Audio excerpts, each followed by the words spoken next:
let's talk about airbrushing. Airbrushing is a really great technique to add a lot of life and dimension to cookies. I've used it for all kinds of different designs. Today I'll be talking all about the machine I have, how to begin airbrushing for decorated cookies, and all of the tips you'll need to know. This is the machine I have. It is the Watson Webb.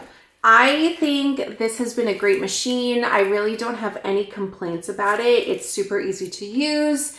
It's been reliable, it works, and I think it's a pretty solid machine. So this is the one I have. On the airbrush itself, there is a pressure trigger, and that's the part that you're gonna wanna practice with the most when getting used to it. The more you pull back on the airbrush trigger, the more the airflow comes out of the nozzle head. So that means a lot more intensity in color, and a lot more coverage is going to be coming out when you pull that trigger back. So you want to use a very, very light hand when working with this. I always have a clean sheet of paper towel nearby to just kind of practice once I get everything set up. It gives me an idea of just how much flow I want and the look of the color and the intensity of the color. So that's my biggest tip. Just practice with this, practice on a paper towel, and once you kind of get the hang and the feel for your desired coloring and coverage you want, then you can move your way to the cookie. When it comes to stencils, there's a couple things to know as well. You can see I have a bunch of different patterns I've used. This is a Mr. and Mrs. pattern, and I like this one, but it can get tricky getting in these really thin lines with the airbrush. So as you can see, we have the broader brush strokes for this font, and the airbrush color comes up very dense here and intense, whereas these lines are very skinny. So that's something to be mindful of when you're picking out a word template or a letter template that you're gonna use with an airbrush. The other thing is, I've used like this baby one in the past, and I actually had my friend make this for me using her Cricut machine. The only issue I have with this one, and it wasn't her fault or anything, but it's not connected at the top. So you can see this part kind of flaps backwards.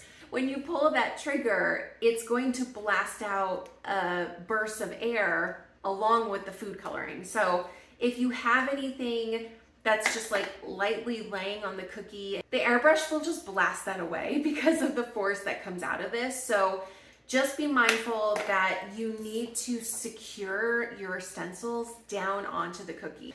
If you're making your own stencils, or you're buying stencils from somebody, just make sure that it's all connected in one piece like this one is, that you don't have any parts that are going to be kind of flopping around. So the first thing you want to do when setting up your airbrush area is to lay some plastic wrap down to protect your work surface. And I do not want any of the airbrush dye to get on my marble. That would be a bad mix. So let's protect our surface and we'll get started.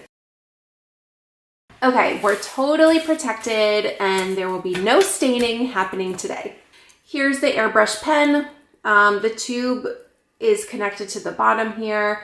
The food dye goes in the top up here. And this is the trigger where we control the flow of the air. The other thing you want to have on hand is a squirt bottle or a little dropper bottle of clear green alcohol. So this is what we're going to use to clean out the vessel where the food dye goes. So if we switch colors, we can squirt the alcohol in here and push out any remaining color so that we can start with a new color. That's also very important. You want some paper towels nearby for a couple of reasons. One, this is a good place to test out your airflow and get your pressure right before you start decorating the cookie. And then also, if you're cleaning out the nozzle where the food coloring goes and squirt the alcohol, you can kind of dump it out and rinse it out on the paper towel as well. You'll need something to hold down the stencil onto the cookie so that it doesn't flip up and it doesn't move while you're airbrushing. Now I know there's a few different stencil holder options out there. I had this one which kind of like assembles like a grid, and I thought it would be helpful because you can customize the size of the grid you need. So if you're doing a smaller cookie, you can make the grid smaller. And then if you're doing a large cookie, you can make it bigger. However, I just found the magnetic grip on these to be kind of annoying, and when you assemble them together, kind of like Lincoln Logs or something like that, like a toy, I didn't find them sturdy enough. As you can see, this one still kind of wiggles and wobbles around. So I just didn't love this one. It worked okay, but it wasn't that great. I recently ordered this one off of Amazon. It is a larger, heavier acrylic magnetic frame. So I have not tried this out yet. So this will be the first time doing this together, but I have high hopes for this one. I feel like it'll be really secure and I'm excited to try it out. Either way, you'll need some kind of frame to hold your stencil. Next up, you'll need food coloring that's meant for an airbrush. I think you can use regular food coloring and like a clear grain alcohol, but I just don't mess with that. I just buy the specific ones that are made for airbrushing. They are thinner and more watery than using a gel food coloring. And I just think the consistency is very easy to work with. It's already done for you. And I have enough colors that I would need forever. So I just think this is a really easy set to kind of have on hand if you're going to be doing airbrushing. Lastly, this is optional, but I think this screen is a really cool tool to prevent any overblown areas. When you're working with an airbrush, you can control where to concentrate the color, but as you can imagine, it's still blowing out color everywhere else. So it's not a perfectly straight line. It's similar to spray paint, right? Like whenever you're using spray paint, you're gonna get some splatter all over the place. So this screen is meant to prevent that splatter, and it's not necessary, but I think it's a really nice option to just keep the cookie design a little neater and cleaner. Okay, so I'm gonna plug in the machine. I have my vodka. I'm just gonna give it a rinse from the last time I used it, just in case there's any food dye in there. Oh yeah, see, there was some food dye in there from last time.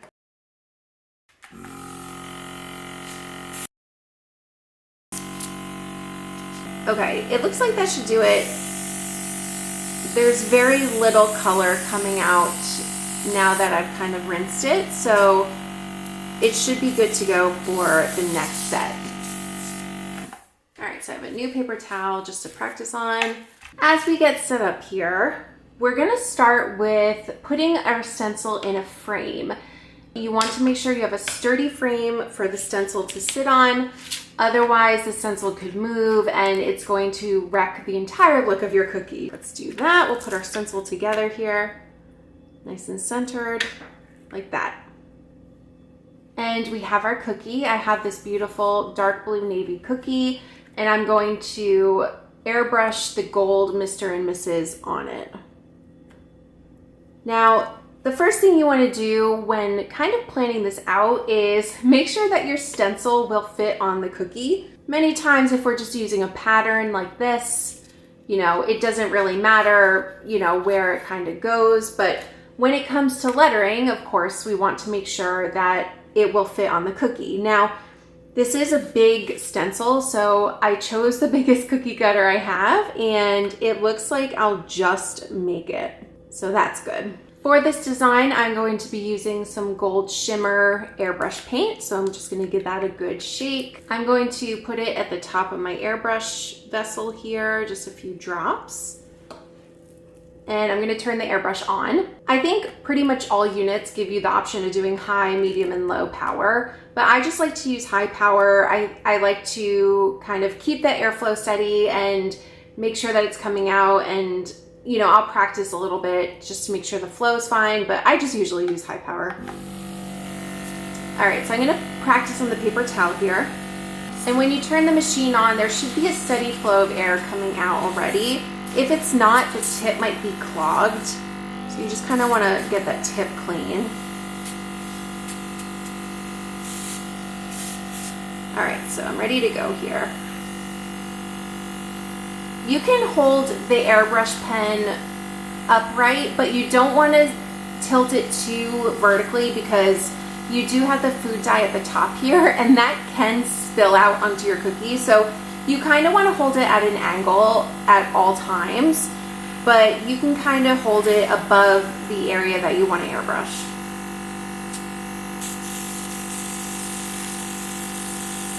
And you just want to go steady and make sure that the cookie or the stencil does not move. It's a little hard to see the gold with the stencil in place, but I don't know if you can see on camera, but it is filling up very nicely. And I want to pay extra attention to these skinny areas over here where the food coloring might have a little bit of a hard time getting into, but it should be good. And you can just keep going over it until you get your desired look and opacity. For words, we obviously want them to be a little darker, a little more bold, so you can keep going. Okay, so let's reveal the result. I love this. Look at that. Oh my gosh.